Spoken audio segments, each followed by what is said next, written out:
السلام عليكم، ان شاء الله تكونوا باحسن الاحوال. اليوم غندير معكم بيتزا، غادي نبداو على بركه الله. غادي نديرها في الفران ديال الحطب.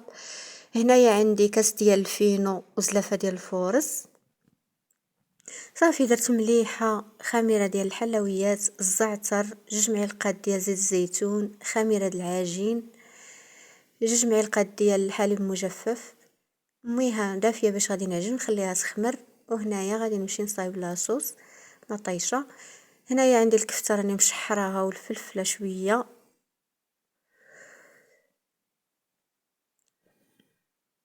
صافي هنا خمرات العجينه، بديت كنثقبها بديك الفرشيطه وغادي ندهنها بداك لاصوص.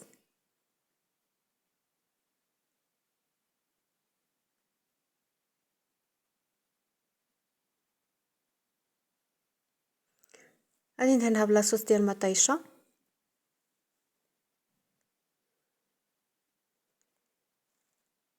وغادي نضيف الفرماج محكوك، وعاد غادي نضيف الكفته والفلفله والزيتون والبصله مشحره نيت. وغادي نضيف عاوتاني الفرماج محكوك، وغادي ندخلها للفران اللي كنت مسخناه مزيان، ونخليها طيب على خاطرها عاد وغادي نخرجها. هنا راها كطيب. كنتمنى عجبكم الفيديو ديال اليوم، ما تبخلوش عليا بالاشتراك في القناه والدعم فضلا وليس امرا. ومع السلامه حتى الفيديو اخر ان شاء الله.